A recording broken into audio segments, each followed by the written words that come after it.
Banjir Darah di Borobudur Jilid 6.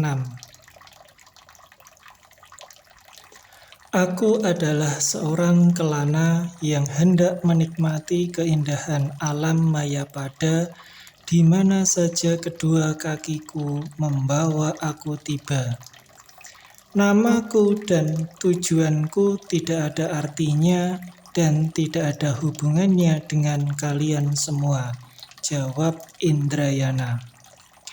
Hahaha, tinggi hati dan angkuh, tanda darah bangsawan. Bocah bagus, nama dan tujuanmu memang tidak perlu bagi kami.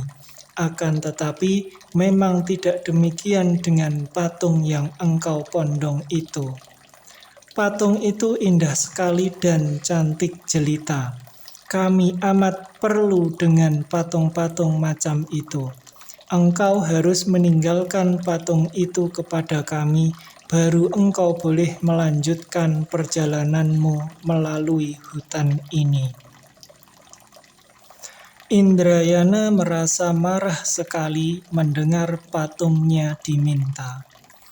Orang boleh minta apa saja darinya. Segala harta benda yang ia miliki dapat ia berikan kepada orang dengan rela dan senang hati.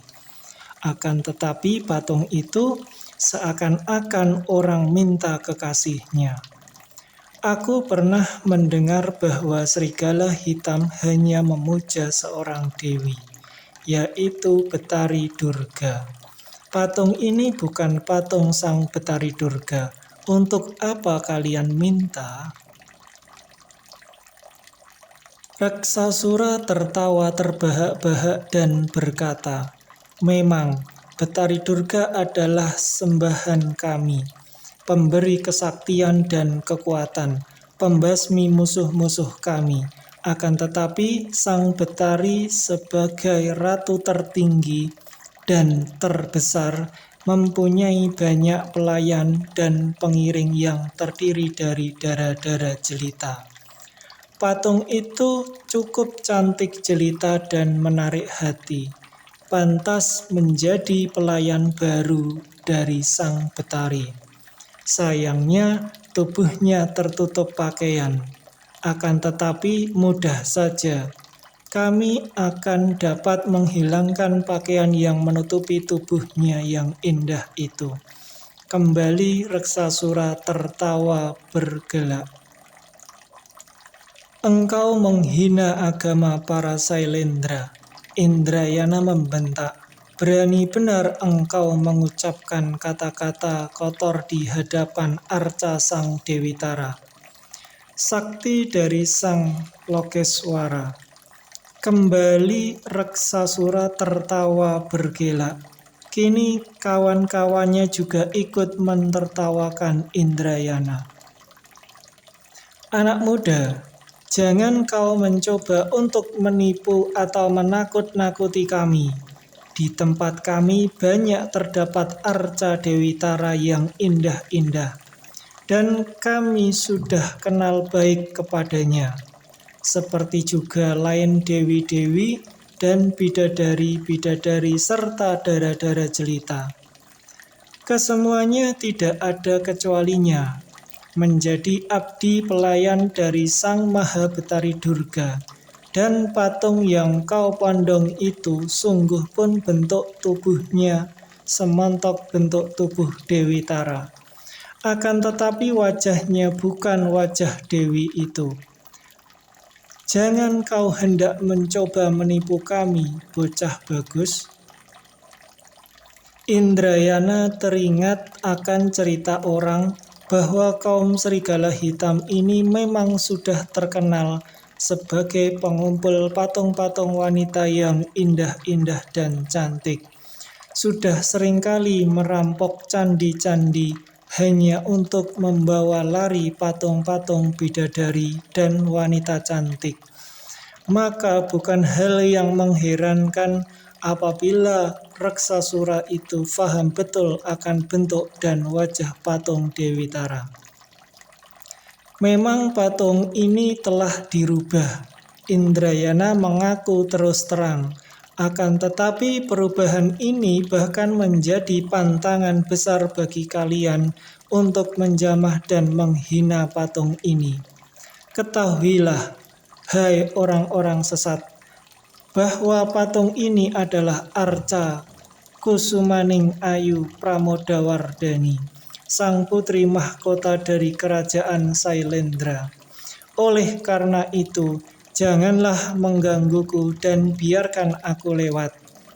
Kalau kalian menghina patung ini, berarti kalian berkhianat kepada sang Prabu dan putrinya.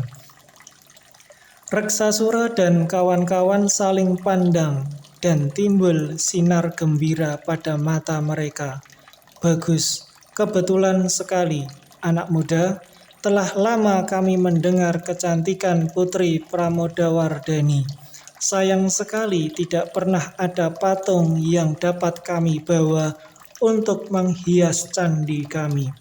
Sekarang kau membawa patung yang kami inginkan itu, dan benar saja, Pramodawardhani ternyata cantik jelita, tak kalah oleh dewi-dewi kayangan lainnya.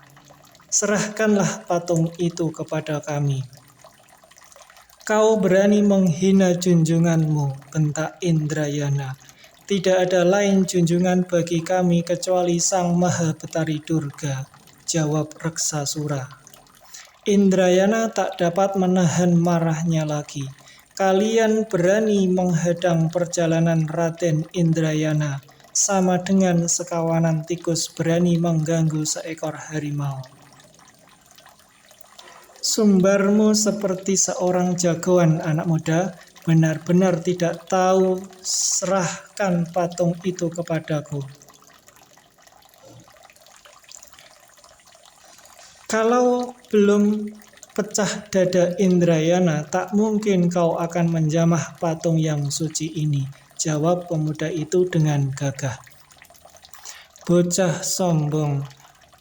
Kalau begitu, akulah yang akan membikin pecah dadamu. Orang ini bermuka hitam, berkepala gundul, dan sepasang matanya bundar bagaikan jengkol. Setelah berseru keras, ia lalu menubruk maju dan menggunakan tangan kanannya menembak, memukul dengan telapak tangan dada Indrayana. Tangan ini lebarnya hampir menyamai lebar dada Indrayana. Telapak tangan kanan tebal dan keras, jari-jarinya sebesar pisang emas, dan ketika tangan itu memukul, sambaran anginnya terasa meniup, tanda bahwa tenaga pukulan itu hebat sekali. Dengan pukulannya ini, si gundul bermuka hitam ini dapat merobohkan sebatang pohon yang sepelukan orang besar. Kalau yang ditembaknya itu dada orang lain, agaknya si muka tebal ini akan dapat membuktikan ancamannya tadi. Akan tetapi kini ia menghadapi Raden Indrayana, pemuda gemblengan yang semenjak kecil mempelajari ilmu kepandaian tinggi dan aji kesaktian dari ayahnya, seorang petapa yang sakti. Selain mempelajari ilmu kedigdayaan, Indrayana adalah seorang ahli tapa yang kuat dan tekun, sehingga ia memperoleh kekuatan batin dan tenaga dalam yang tak kelihatan. Akan tetapi yang jauh lebih besar kekuatannya dari tenaga luar, atau besar yang timbul dari otot-otot yang terlatih, ketika telapak tangan yang tebal dan lebar itu menghantam dada Indrayana, terdengar suara blek. Dan menurut pantasnya, dada Indrayana tentu akan remuk dan setidaknya tubuhnya akan terpental jauh karena tenaga dorongan yang luar biasa itu. Akan tetapi sungguh aneh, karena bukan saja tubuh Indrayana tak bergeming seakan-akan tadi yang menyambar dadanya hanya seekor lalat belaka. Bahkan lawannya segera menjerit kesakitan dan memegangi tangan kanan dengan tangan kirinya. Indrayana tentu saja tidak mau membiarkan dirinya dipukul tanpa membalas. Cepat bagai kilat menyambar, kakinya bergerak maju dan membuat gerakan 2 kali. Sekali dengan tangan kanan dan sekali dengan kaki kiri. Tangan kanannya itu dengan jari-jari terbuka menyodok lambung si muka hitam, sedang kaki menyepak ke arah tulang kering lawan. Aduh, tobat, tobat. Si gundul bermuka hitam itu mengeluh. Sebentar memegang tangan kanan, sebentar menekan perut yang tiba-tiba menjadi mulas, dan kedua kakinya berjingkrak karena tulang kering kakinya yang dimakan oleh tendangan Indrayana terasa sakit sekali menusuk jantung. 2 orang anggota gerombolan itu menjadi marah dan cepat menerjang dari kanan kiri sambil memukul kepala dan tubuh Indrayana. Pemuda yang hanya melawan dengan 1 tangan itu, karena tangan kirinya memondong patungnya, cepat mengelak dan mendoyongkan tubuh ke belakang. Akan tetapi cepat pula menyusul ke kanan dan mengulur tangan kanan menjambak rambut penyerang dari kanan. Kemudian pada saat menyerang dari kiri menyerbunya, ia menyentak keras dan menarik rambut lawan sebelah kiri yang mau menyerang. Bruk, aduh. 2 tubuh yang tinggi besar itu bertubrukan dan dengan cepat sekali kepala mereka saling membentur seperti 2 buah kelapa besar dibenturkan. Seketika itu juga benjolan besar membengkak keluar dari bagian kepala yang diadu tadi membuat mata mereka gelap, melihat bintang-bintang menari. Kepala menjadi pening dan untuk kiri seperti orang mabuk berputaran bertubrukan sekali lagi tanpa disengaja dan keduanya roboh terlentang tak dapat bangun lagi. Bukan main marahnya hati Reksasura melihat kekalahan 3 anak buah pasukan serigala hitam yang rata-rata memiliki tenaga dan kepandaian bertempur yang lumayan. Karena semuanya mendapat latihan, bagaimana mungkin 3 orang kawannya itu roboh dalam segebrakan saja menghadapi anak muda yang masih pantas disebut anak-anak ini? Reksasura tentu saja memiliki kepandaian yang jauh lebih tinggi dari anak-anak buahnya. Maka dengan hati penuh geram dan marah, ia lalu mencabut senjatanya yang mengerikan. Senjatanya itu adalah sebatang klewang yang amat besar dan tajam. Akan tetapi pada punggung klewang itu bukan rata seperti klewang biasa, melainkan bergigi tajam seperti gigi gergaji. Indrayana, cabutlah senjatamu kalau kau memang benar laki-laki. Ucapan yang sebetulnya keluar karena kesombongan Reksasura ini telah menolong nyawanya dari bahaya maut. Karena kalau saja ia tidak berkata demikian, tentu Indrayana akan marah sekali dan akan membinasakannya. Pemuda ini menganggap betapapun juga Reksasura masih berwatak gagah dan tidak mau menyerang orang yang bertangan kosong dengan senjata tajam. Ia tersenyum dan sambil memeluk erat-erat patung yang dianggapnya Pramodawardhani sendiri yang sedang dilindunginya, ia berkata, "Reksasura, jangankan baru kau sendiri dengan senjatamu itu yang maju menyerangku. Biarpun kau maju berbarengan dengan semua anak buahmu dan mengeroyokku dengan 1000 senjata, aku Raden Indrayana tak akan mundur setapak pun dan tak usah mempergunakan senjataku. Kau majulah." Reksasura tak dapat menahan marahnya lagi. "Kau orang Sailendra memang sombong. Rasakan ketajaman senjataku." Klewangnya menyambar ke arah leher Indrayana dalam serangan yang amat cepat dan hebat. Melihat kehebatan serangan ini, Indrayana maklum bahwa lawannya bukan orang lemah. Maka ia berlaku hati-hati sekali. Dengan lincah ia melompat dan mengelak dari sambaran klewang itu, lalu membalas dengan pukulan tangan kanannya ke arah siku lawan yang sebelah kanan dan mengirim serangan selanjutnya bertubi-tubi dan cepat sekali sehingga klewangnya berkelebatan dan berkilauan. Melihat gerakan lawannya, diam-diam Indrayana memuji juga, sesungguhnya permainan klewang itu bukanlah ilmu sembarangan, akan tetapi mempunyai gaya dan gerakan yang amat baik dan tangguh.